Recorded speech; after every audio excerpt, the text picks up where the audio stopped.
अटल मेरे साथ मौजूद हैं, राष्ट्रीय स्वयंसेवक संघ के विचारक हैं। शर्मा जी, स्वागत है आपका।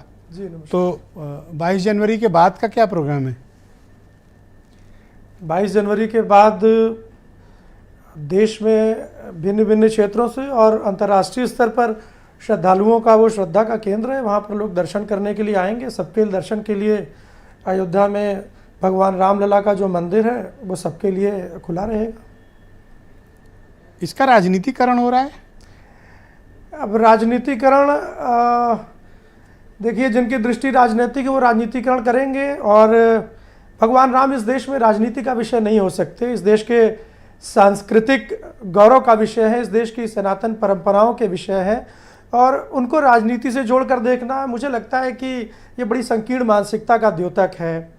कोई सरकार अगर 2014 में चुनाव जीत कर आ सकती है, कोई सरकार अगर 2017 में उत्तर प्रदेश में जीत सकती है, 2019 में जीत दर्ज करा सकती है, 2022 में जीत दर्ज करा सकती है, तो ये आवश्यक नहीं है कि एक ऐसा विषय जो 464 वर्षों से संघर्ष में था और जिसको इस देश की लोकतांत्रिक और जुडिशियल जस्टिस डिलीवरी सिस्टम के माध्यम से जिसको इस देश में स्वीकार किया गया, उसको लेकर के अगर एक निर्माण कार्य अपने चरम पर है, अपने वैभवशाली शिखर को और अपने पराकाष्ठा को प्राप्त कर रहा है, उसको भी राजनीति से जोड़कर देखना। अपोजिशन को तो इसमें कोई इनविटेशन अभी तक नहीं गया।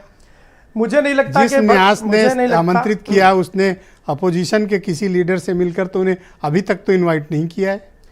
मुझे लगता है उन्हें भी करना चाहिए। मुझे लगता है कि इस देश के माननीय प्रधानमंत्री जी के साथ साथ इस देश के प्रत्येक राज्य के मुख्यमंत्री जी को भी निमंत्रण जाएगा, इस देश में प्रत्येक राज्यपाल को भी निमंत्रण जाएगा। मुझे लगता है इस देश में पत्रकार, मीडिया हाउस के आप सभी बंधुओं को भी निमंत्रण। अपोजिशन वालों को भेजोगे इनविटेशन? नहीं जी, अपोजिशन वालों को इनविटेशन आएगा? इस देश में भगवान राम के मंदिर के लिए कोई पक्ष और विपक्ष जैसे वर्गीकरण नहीं हो सकते हैं।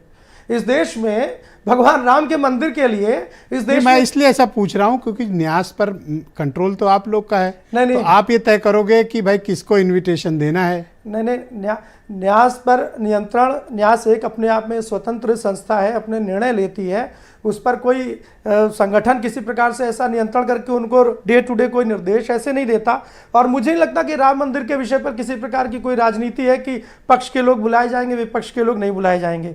राम मंदिर इस देश पर अभी तक कोई फॉर्मल स्टेटमेंट नहीं आया कि भाई इसमें अन्य दलों के भी अध्यक्षों को या प्रमुख लोगों को आमंत्रित किया जाएगा। मुझे लगता है थोड़ा प्रतीक्षा कर लेना चाहिए। अभी माननीय प्रधानमंत्री जी को निमंत्रण गया है।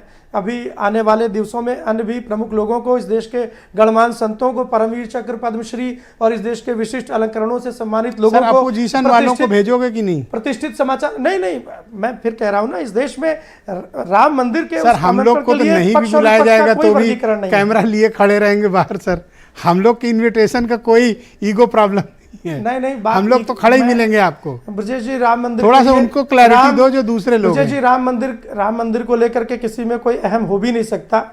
राम मंदिर और इस देश की सनातन परंपराओं के नायक के उस भव्य मंदिर के लोकार्पण कार्यक्रम को लेकर मुझे लगता कि इस देश के किसी मीडिया हाउस, किसी सामान्य नागरिक में भी कोई अपोजिशन वाला बताओ। आप मीडिया पे ही मत निकलो सर।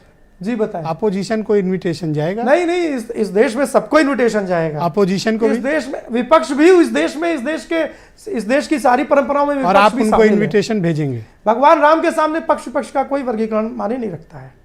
अभी तक आप कह नहीं पा रहे हैं कि उन्हें बुलाएंगे? नहीं, ये कहने की बात नहीं, ये तो समझने की बात है। सर क्यों नहीं कहने की बात? एक को कह के बुला रहे हैं और इनको मैं 5 बार पैरवी कर चुका हूं कि बुला लो, इनविटेशन दो, आप देने को तैयार नहीं। मैं ये कह रहा हूं ना, ये आज के दिन का सच है। अभी आने वाले हफ्तों का सच भी देखिएगा, थोड़ा समय लगेगा। माननीय प्रधानमंत्री जी के कार्यालय में आपने जाते हुए देखा, अन्य नेताओं से भी उनके संपर्क को आप आने वाले दिनों में विटनेस करेंगे। ठीक, मैं इस राउंड का अंतिम सवाल आपसे ये पूछना चाहता हूं कि क्या यही मुद्दा रहेगा पार्लियामेंट इलेक्शन में? अचीवमेंट? मुझे नहीं लगता कि इस देश में भगवान राम को कभी भी राजनीतिक मुद्दे के आधार पर किसी चुनाव में इस्तेमाल किया जाना चाहिए और कोई इस्तेमाल करेगा। भगवान राम इस देश के सांस्कृतिक मानदंड और सांस्कृतिक प्रतिमानों के प्रतीक है, और भगवान राम का मंदिर इस देश के सांस्कृतिक प्रतिमानों की यही तो खूबसूरती है सर कि कहते नहीं हो लेकिन करते वही हो। नहीं, मेरा ये कहना है ब्रजेश जी, जब विपक्ष ऐसे आरोप लगाता है जिसको आप कह रहे हैं कि राम लला हम आएंगे, मंदिर वहीं बनाएंगे, तारीख नहीं बताएंगे, तो जब तारीख बताने की प्रक्रिया शुरू होगी तो फिर तो वो जब पॉलिटिकल डिबेट, पॉलिटिकल कोर्स में जब कोई डिस्कोर्स में चीज चली जाएगी, आप मुझसे प्रश्न पूछोगे, मैं प्रश्न का उत्तर दूंगा, तब वो राजनीतिक वो उत्तर वो नहीं दे रहे हो जो मैं चाहता हूं। आपसे मैं 5वीं बार पूछ रहा हूं कि अपोजिशन के टॉप लीडर्स को इनविटेशन जाएगा। इस देश के जन सामान्य तक आमंत्रण पहुंचेगा। थोड़ा सा धैर्य रखिए। All right. दीपक रंजन, समाजवादी